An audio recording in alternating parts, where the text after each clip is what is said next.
챕터 2. 태도. 삶의 여정을 결정하는 돛. 단호한 믿음으로 운명을 바꾸라. 빌립보서 1장 6절. 너희 안에 착한 일을 시작하신 이가 그리스도 예수의 날까지 이루실 줄을 우리는 확신하노라. 하나님은 무너질 곳을 막아설 한 사람을 찾으십니다. 에스겔 시대에 이스라엘 백성은 강포와 늑탈을 일삼고 가난한 자들을 압제하였으므로 그들의 죄악이 하나님의 진노를 불러일으켰습니다. 그런데 하나님은 그들을 심판하기에 앞서 하나님의 진노를 멈추게 할 중보자, 즉 믿음으로 기도하고 행동할 한 사람을 간절히 찾고 계셨습니다. 거룩한 야망은 바로 이처럼 무너진 세상을 향한 하나님의 마음을 품고 그 빈자리를 메우려는 단호한 믿음에서 시작됩니다. 단호한 믿음은 행동을 통해 증명됩니다. 믿음은 단순히 머릿속에서 머무는 사변적인 것이 아니라 실제적인 삶의 변화를 일으키는 능력입니다. 느헤미야와 에스더 역시 생명이 위협받는 상황에서도 하나님의 뜻을 이루기 위해 단호한 믿음으로 왕 앞에 나아갔습니다. 이처럼 단호한 믿음은 개인적인 희생과 위험을 감수하고서라도 하나님의 뜻에 순종하는 구체적인 행동으로 이어질 때 진정한 힘을 발휘합니다. 단호한 믿음은 나의 운명을 바꾸는 힘입니다. 하나님은 우리 안에 이미 선한 일을 시작하셨고 그 일을 완성하실 것을 확신하게 하십니다. 거룩한 야망을 품은 사람의 단호한 믿음은 하나님이 내 운명을 바꾸어 놓으셨어 라고 선포하며 어려운 삶 속에서도 소망을 잃지 않는 확고한 자기 확신으로 이어집니다.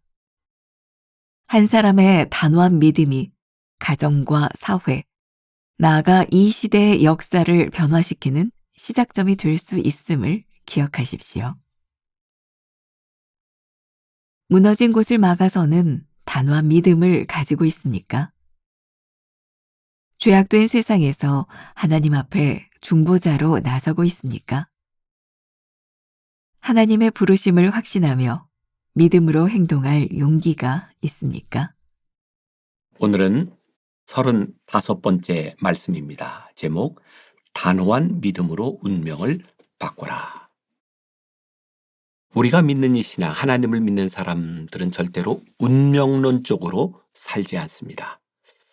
우리의 인생이 정해졌다고 생각하지 않습니다. 왜? 하나님은 우리의 인생을 바꾸실 수 있는 분이기 때문입니다. 지금 우리들이 살아가고 있는 이 삶에 안주하는 것, 우리들의 삶에 만족하는 것이 아니라 하나님이 쓰실 인생을 기대하는 사람이 되는 것. 그래서 제가 좋아하는 말 가운데 하나가 가슴이 뛴다라는 말이에요. 저는 나이가 들었어도 청년들과 함께 이렇게 말씀을 나누고 청년들에게 이야기하는 게 참 좋아요. 가슴을 뛰게 만들기 때문입니다. 죄송합니다. 가슴이 뛴다는 것은 나이에 대한 문제는 아닌 것 같아요. 그러니까 제가 오늘 이 이야기를 하는 것은 어떤 신체적인 나이에 대한 부분이 아니라 우리의 가슴이 우리를 부르신 그 부르심으로 인하여 뛰고 있는가, 이 물음을 던져보면 좋겠다. 오늘 본문 말씀이 빌립보서 1장 6절이죠. 조금 전에 읽어주셨지만 다시 한번 제가 읽습니다.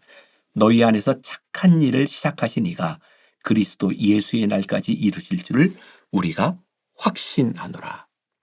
사도 바울이 감옥에서 이 편지를 쓰고 있는데 빌립보 교인들에게 그리스도 예수의 날까지 이루실 줄을 우리는 확신하노라. 이 말 가운데 사도 바울의 가슴이 뛰는 것이 느껴지시나요? 그도 고통을 당하고 있고 많은 핍박을 당할 수도 있는 빌립보 교인들을 향하여 확신하노라. 우리를 부르신 그 하나님께서 내 안에서 우리를 통하여 선을 이루실 것을 확신하노라 라고 말했을 때 이 단호한 믿음이 우리의 운명을 바꾸어 주지 않을까요? 감옥에서도 이런 편지를 썼으니 우리에 있는 삶 가운데서 이 단호한 믿음을 우리들이 고백할 수 있다면 얼마나 좋겠는가. 첫 번째 문단이 이렇게 되어 있습니다. 하나님은 무너진 곳을 막아설 한 사람을 찾으십니다. 여러분들 책에는 이제 에스겔에 대한 이야기가 나오고 있고, 에스겔 시대에 백성들을 정말 이렇게 수탈하는 나쁜 사람들, 가난한 사람을 착취하는 사람들, 하나님의 뜻을 벗어난 나쁜 사람들, 정말 악에 대한 이야기를 하면서 그 시대에 에스겔이 기도하는 것, 하나님께서 이들을 심판하셔야 되는 때에 하나님의 진노를 억누를 수 있는 중보자를 찾고 계시다. 우리들의 삶, 우리들이 살고 있는 이 세상을 바라볼 때에 절망적이라고 느낄 때가 참 많이 있어요. 근데 하나님은 이 절망적인 세상을 바꾸어 놓으실 하나님의 사람을 찾으세요. 말씀의 적용. 오늘 말씀을 듣고 있는 여러분들 가운데 여러분들이 살아가고 있는 이 가정이 절망적이라고 느끼는 사람이 있다면, 여러분들의 직장이 야, 여기는 정말 설명할 수 없는 절망 곳이야 라고 느끼는 사람이 있다면, 혹시 여러분들이 신앙생활하고 있는 교회 공동체가 여긴 너무 절망적이야 라고 생각하는 사람이 있다면, 그 가운데 중보자를 찾으시는, 운명을 바꿔놓을 사람을 찾으시는 하나님의 음성이 우리들에게 있으면 좋겠다. 한 일주일쯤 됐나요? 하나님 아버지의 마음에 대해서 제가 남아프리카 공화국 김종우 선교사에 대한 이야기를 했던 기억이 납니다. 아버지의 마음이 있는 곳에 우리들의 눈물이 있고, 아버지의 마음이 있는 곳에 우리 마음이 갈 때에 긍휼이 느껴지고, 중보자는 어떤 사람일까요? 우리가 속한 공동체에 긍휼함이 느껴지는 거예요. 하나님의 심판이 임할 것에 대한 두려움. 근데 하나님은 우리를 심판하기 위해서가 아니라 우리가 돌이키기를 원하시는 것 때문에 진노하시고 심판하시려 한다는 사실. 심판이 목적이 아니라 돌아서기를 원하시는 하나님의 마음. 그때 그곳에서 우리들이 사명자가 되는 것이겠죠. 두 번째 문단에 단호한 믿음은 행동을 통해 증명됩니다. 여러분들 책에는 느헤미야와 에스더 두 사람의 이야기가 나오죠. 느헤미야 이야기도 며칠 전에 우리들이 함께 나누었어요. 혹시 여러분들 중에 이 말씀을 건너뛰고 온 분이 있다면 건너뛴 부분을 한번 다시 들어봐도 좋을 것 같아요. 느헤미야.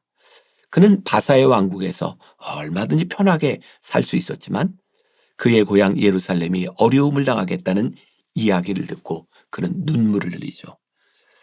그 눈물 앞에 그는 용기 있게 그의 삶을 결단하게 되었을 때 그 나라를 위하여 예루살렘을 재건하는 역사를 이루게 되죠.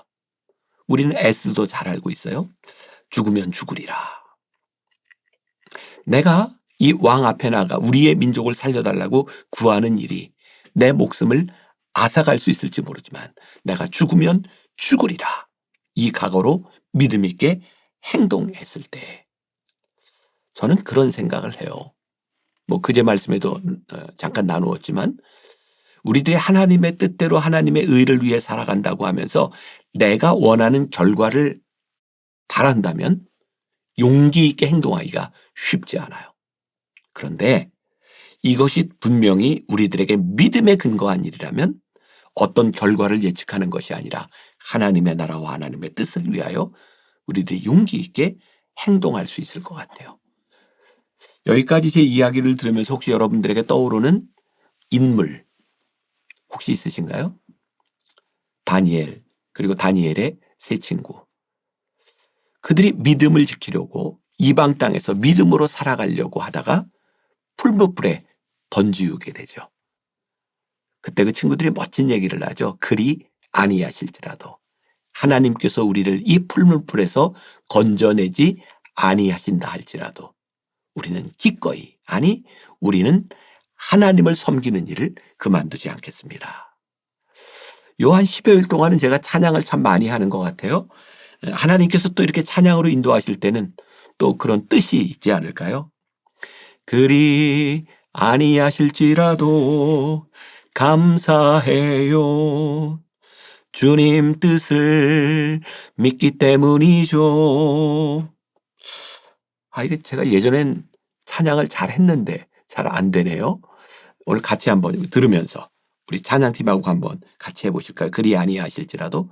그리고 제가 바라는 건 이 찬양을 이렇게 딱 마치고 났을 때 오늘 하루 살아가는 여러분들의 삶의 구체적인 순간순간 가운데 이 찬양이 뇌리에 떠올랐으면 좋겠어요. 그리 아니하실지라도. 우리 같이 한번 불러볼까요?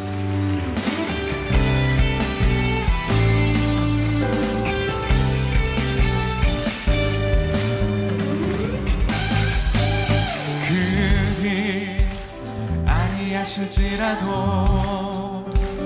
감사해요. 주님 뜻을 믿기 때문이죠. 그리 아니하실지라도 사랑해요. 합력해서 선을 이루어요. 언제나 나를 향한 신실한 사랑, 우리를 향한 그 크신 사랑, 우리가 함께 높이며 할렐루야 하나님께 영광.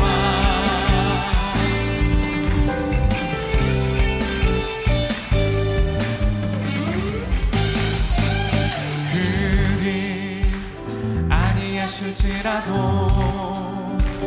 감사해요. 주님 뜻을 믿기 때문이죠. 그리 아니하실지라도 사랑해요. 합력해서 선을 이루어요. 언제나 나를 향한 신실한 사랑, 우리를 향한 그 크신 사랑, 우리가 함께 높이며 주를 찬양해. 할렐루야 하나님께 영광. 언제나 나를 향한 신실한 사랑, 우리를 향한 그 크신 사랑,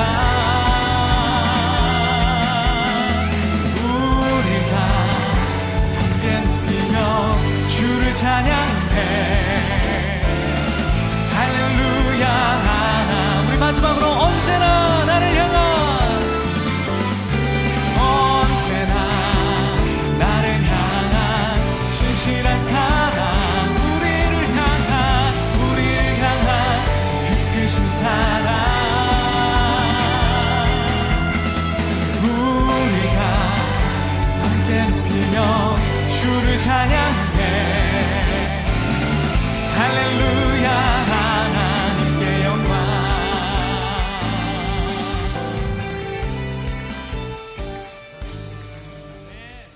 잘 부르셨어요? 네. 그리 아니하실지라도 감사해요. 주님 뜻을 믿기 때문이죠. 그리 아니하실지라도 사랑해요. 협력해서 선을 이루어요. 굉장히 놀라운 고백이잖아요. 우리의 삶을 단호하게 바꿀 수 있는 일, 그리 아니하실지라도 우리의 삶을 움직이시는 하나님을 우리들이 고백하는 것. 세 번째 문단, 단호한 믿음은 나의 운명을 바꾸는 힘입니다. 단호한 믿음, 우리의 운명을 바꾸는 힘입니다. 그런데 이 단호한 믿음을 우리들이 실천하는 게 쉽지 않은 이유가 있죠. 우리는 모두에게 좋은 사람이 되기를 원하고 모두에게 칭찬받기를 원한다는 것.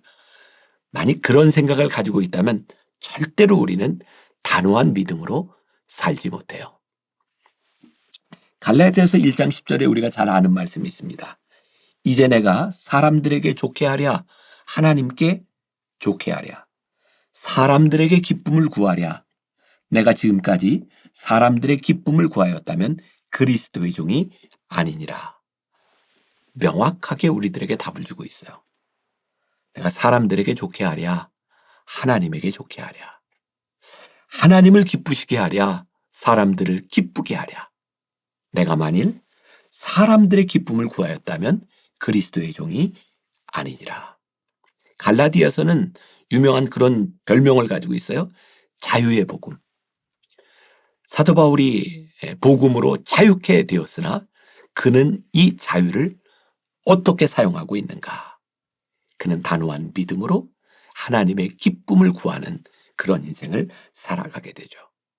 자, 여러분들에게 욕을 먹어라, 그것이 목적이라고 하는 것도 아니고, 또 여러분들이 누군가에게 욕먹는 것을 정당하게 생각하라, 그런 의도가 아닙니다. 그러나 분명한 것은 우리들의 삶에 선택의 기로에 설 때가 있다는 거예요. 단호한 믿음을 보여야 될 때가 있다는 거예요. 그때 우리는 모두에게 칭찬받는 사람이 되지 못해요. 기억해야 될 것. 하나님을 기쁘시게 하는 그 일, 그 믿음에 단호한 결단을 내린다면 하나님이 우리를 멋지게 쓰시지 않겠습니까? 오늘 하루 여러분들에게서 이 단호한 믿음, 그래서 누군가의 운명을 바꾸고 나의 운명을 바꾸는 놀라운 일들이 일어나는 하루가 되기를 주님의 이름으로 간절히 축원합니다. 기도하겠습니다. 단호한 믿음이 우리의 운명을 바꾸고 누군가의 삶을 바꾸어 주는 것을 우리가 믿습니다. 하나님, 오늘 하나님 앞에서 하나님을 기쁘시게 하는 삶의 선택들이 이루어지게 하여 주옵시고 우리의 올바른 선택을 통하여 하나님의 나라와 하나님의 뜻이 이루어지는 역사가 일어나는 하루가 되게 하여 주옵소서. 예수님의 이름으로 기도했습니다. 아멘. 메마른 영혼을 찾으시는 음성, 따스한 숨결로 시선으로 내 이름을 부르시네. 시린 세상 속에 홀로 서 있던 나, 비로소 느끼네. 그의 손이 항상 나를 붙드셨네. 보이지 않는 손, 날 이끄시는 힘, 전능자의 능력, 하나님의 손길. 내 능력이 아닌 오직 하나님의 능력, 그의 손으로, 그의 손으로 인도하네.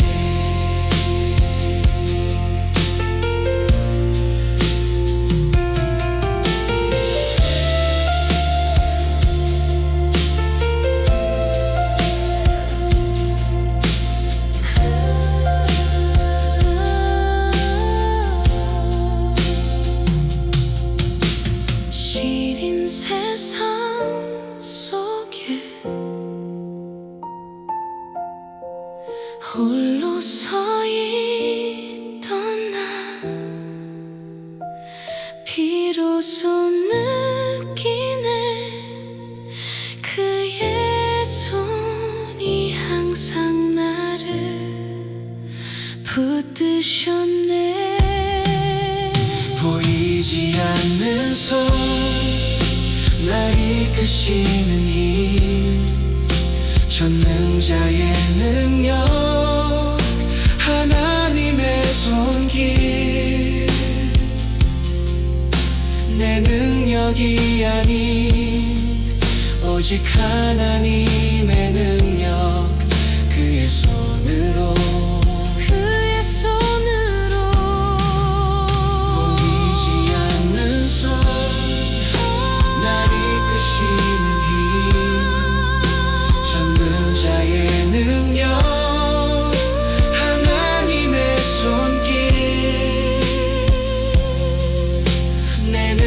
능력이 아닌 오직 하나님의 능력